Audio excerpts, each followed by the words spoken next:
Hey guys, what's up? Welcome to my brand new channel. It's Jamie here, and I hope you're having an amazing day today.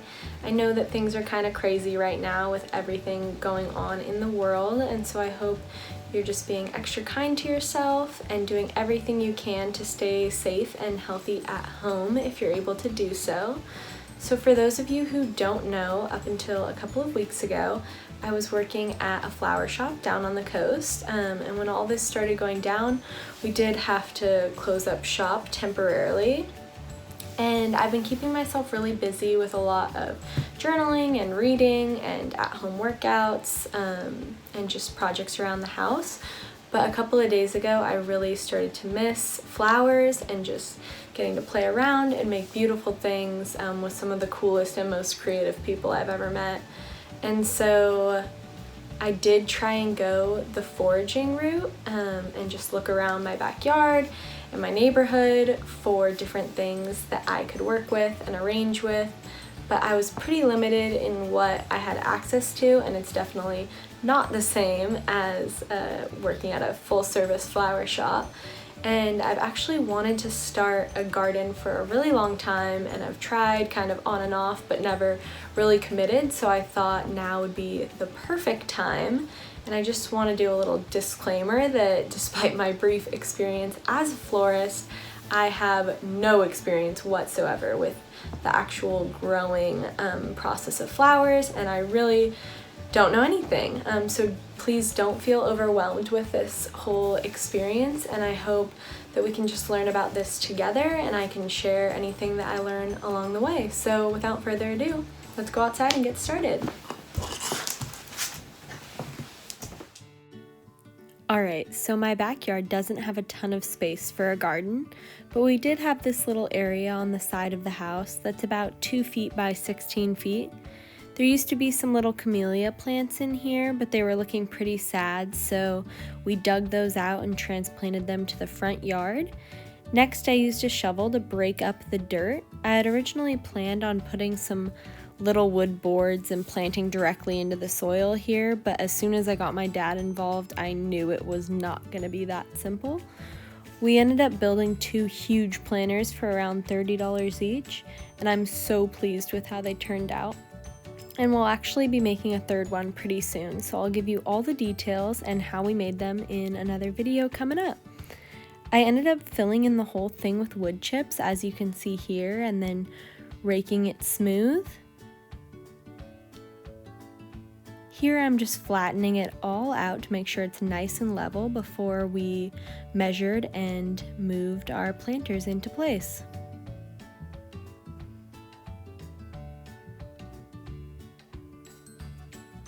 Not sure what we're chatting about here, but seems important. Alright, so now I am unrolling some of the plastic liner. I decided to put in a plastic liner just to protect the planters and make sure they last as long as possible. So I got I believe it's a 6mm plastic liner meant for painting, and then just stapled it into place using a staple gun. This was honestly the trickiest part of the whole thing, just making sure that it was the right size. Yeah. There's a little guest appearance there by my brother. If you're looking for some quality content during this crazy time, go ahead and check him out on TikTok over at @JackDraw. I'm sure he'd really appreciate it. So I did learn that the larger the piece of plastic you're working with, the harder it is to really staple it into place. So go ahead and trim it down as much as possible while leaving enough room to staple it in properly.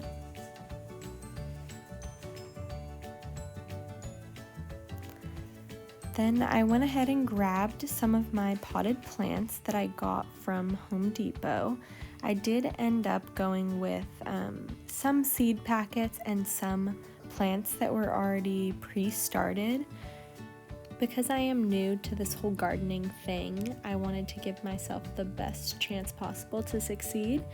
So this is the way I ended up going, but feel free to use just seeds or all potted plants, it's totally up to you. I did end up using some little skewers here and some twine that I had to give these a little bit more support just as they grow taller, because I do want to use them for cut flowers for bouquets. I want them as strong as possible.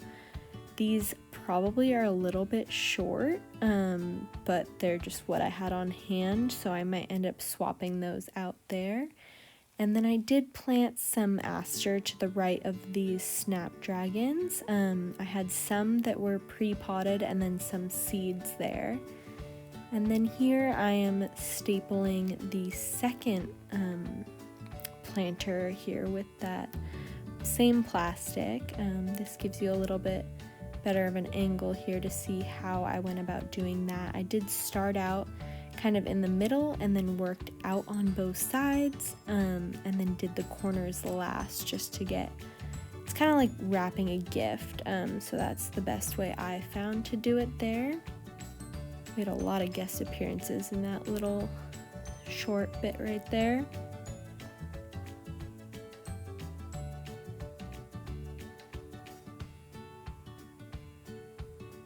I think we ran out of staples there. Disappeared for a while.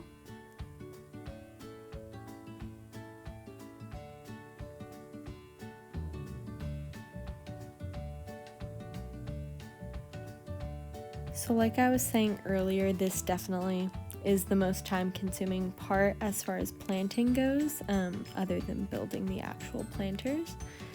So here I filled them up with some soil. If you're doing larger planters, you might want to just do some regular dirt if you have that around, and then just a layer on top, but I just went with soil throughout there. So here I just wanted to plan out my spacing a little bit. I ended up doing seeds and then some pre-started pots and then some more seeds, and I just followed the directions on the seed packets and on the little pots there as far as how far to space them. I did put them a little bit closer together than the directions just to maximize my space here, and I did want to alternate kind of seeds and then pre-started and then seeds, just to give the feeling of it being filled in, but also to alternate that growing time and have the longest season possible, so that some flowers will be ready and then those seeds will start filling in as well.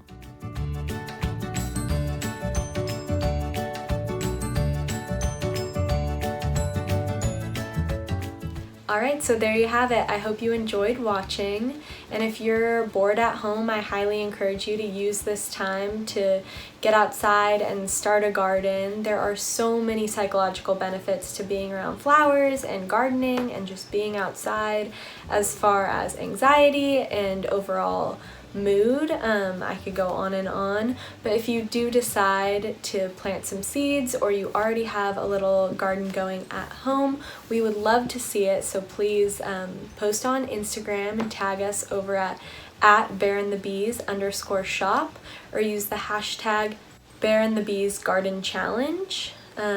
We'd love to see it. We'd love to hear from you. Hopefully we will be posting more as far as gardening tips, and also the tutorials for how to build the planters over on our blog at www.bearandthebees.com, and we look forward to seeing you soon. Bye!